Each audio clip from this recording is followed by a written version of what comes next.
Good morning students. हम पढ़ रहे थे अपने पहले पाठ को भाषा।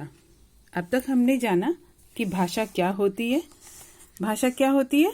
भाषा वह साधन है जिसके द्वारा हम अपनी बात एक दूसरे तक पहुंचाते हैं। भाषा के द्वारा हम अपनी बात दूसरों तक पहुंचाते हैं और दूसरों की बात को समझते हैं। ठीक है, तो भाषा के दो रूप हमने जाने, जिसमें से एक रूप हमने पढ़ लिया था जो है मौखिक भाषा। मौखिक भाषा में हम अपने विचारों को दूसरों के सामने बोलकर बताते हैं और दूसरे उसे सुनकर समझते हैं। तो आज हम पढ़ेंगे लिखित भाषा। लिखित भाषा में क्या है कि जब हम अपने विचारों को या भावों को दूसरों को लिख कर बताते हैं तो और दूसरे उसे पढ़कर समझते हैं तो वो भाषा का लिखित रूप होता है।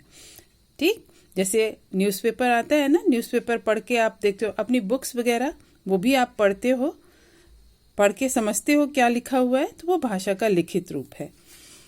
चलिए शुरू करते हैं। जब हम अपने मन की बात लिखकर दूसरों को बताते हैं और दूसरे उसे पढ़कर समझते हैं तो उसे लिखित भाषा कहते हैं। चित्र 2 में यहाँ पे चित्र बना है। यहाँ पे 2 बसेस खड़ी हुई हैं।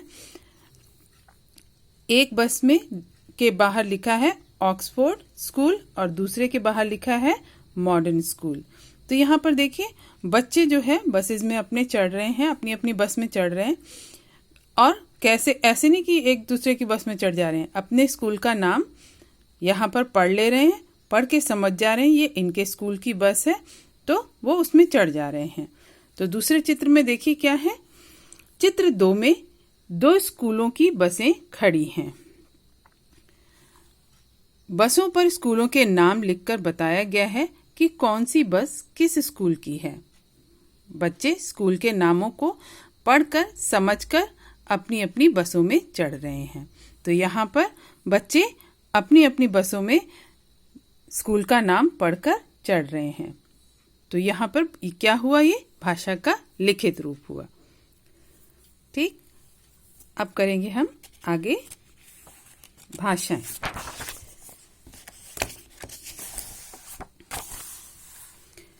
हम एक भाषाएं अनेक। हम एक भाषाएं अनेक। हम सब भारतीय हैं लेकिन भाषाएं हमारी अलग अलग हैं। संसार में अनेक भाषाएं बोली और लिखी जाती हैं, लेकिन संसार में सबसे अधिक बोली और लिखी जाने वाली भाषा अंग्रेजी भाषा है, जिसे हम अंतर्राष्ट्रीय भाषा भी कहते हैं, इंटरनेशनल लैंग्वेज। ठीक है, इसी तरह से भारत में भी अनेक भाषाएं बोली जाती हैं, लेकिन सबसे अधिक भाषा कौन सी बोली जाती है भारत में? हिंदी भाषा, क्योंकि वो हमारी राजभाषा है। तो यहाँ देखिए अलग अलग प्रांत के अलग अलग भाषाएं हैं। यहाँ पर अलग अलग प्रांत, राज्य जो है अलग अलग हैं। पंजाब है, महाराष्ट्र है, गुजरात है, तमिलनाडु, राजस्थान, पश्चिमी बंगाल, केरल, असम, उत्तर प्रदेश। यहाँ पे अलग अलग राज्यों को दिखाया गया है। तो इनकी भाषाएं देखिए कौन सी है।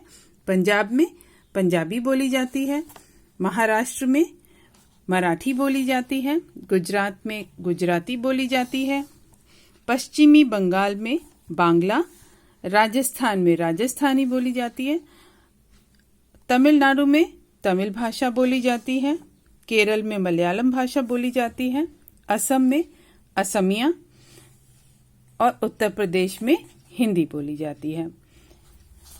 तो हमारे देश में सबसे अधिक बोली जाने वाली भाषा हिंदी है।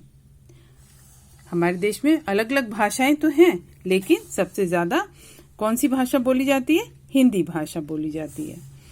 प्रतिवर्ष 14 सितंबर को हिंदी दिवस मनाया जाता है, क्योंकि इस दिन हिंदी को राजभाषा के रूप में 1949 में स्वीकार किया गया था। 1949 को हम पढ़ेंगे 1949। 1949 सन में हिंदी भाषा को हमारी राजभाषा घोषित किया गया था। कब? 14 सितंबर को। ठीक। अब है लिपि। लिपि क्या होती है? लिपि जो हमारी भाषा है उसको लिखने के लिए कुछ चिन्ह बनाए गए हैं और उन्हीं चिन्हों को हम लिपि कहते हैं। ठीक।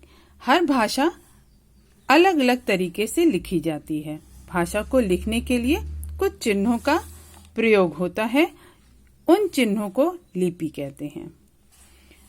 हर भाषा अलग अलग तरीके से लिखी जाती है और जब उनको लिखने का समय होता है, लिखते हैं उनको, तो लिखने के लिए कुछ चिन्ह बनाए गए हैं।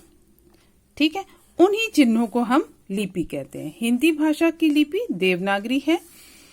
कुछ अन्य भाषाओं की लिपियां इस प्रकार हैं। जो अन्य भाषा हैं, सब अलग अलग भाषा अलग अलग तरीके से लिखी जाती है। जैसे अंग्रेजी है अलग तरीके से, उर्दू अलग तरीके से लिखी जाती है, पंजाबी अलग तरीके से लिखी जाती है, संस्कृत मराठी ये भी अलग तरीके से लिखी जाती है। तो अंग्रेजी की जो लिपि है वो है रोमन, उर्दू की लिपि फारसी, पंजाबी की लिपि गुरमुखी, संस्कृत और मराठी की लिपि देवनागरी। हिंदी, संस्कृत, मराठी की लिपि जो है वो देवनागरी है। ठीक। तो पाठ यहाँ पे समाप्त हो रहा है। चलिए जानने की बारी क्या है। वह साधन जिसके द्वारा हम अपनी बात एक दूसरे तक पहुंचाते हैं उसे भाषा कहते हैं। भाषा किसे कहते हैं? भाषा वह साधन है जिसके द्वारा हम अपनी बात एक दूसरे तक पहुंचाते हैं। भाषा के दो रूप होते हैं, मौखिक भाषा और लिखित भाषा। जब हम बोलकर अपने मन की बात दूसरों को बताते हैं और दूसरे उससे सुनकर समझते हैं तो उसे मौखिक भाषा कहते हैं। जब हम लिखकर अपने मन की बात दूसरों को बताते हैं और दूसरे उसे पढ़कर समझते हैं तो उस भाषा को क्या कहते हैं? लिखित भाषा कहते हैं। हिंदी हमारी राजभाषा है। हिंदी की लिपि का नाम देवनागरी है। ठीक। तो पाठ यहाँ पर आज खत्म होता है। पाठ से संबंधित अभ्यास कार्य हम अगली वीडियो में करेंगे। तो जितना पढ़ाया है सही उच्चारण के साथ अच्छे से आप लोग इस पाठ का पाठन करेंगे। ठीक है।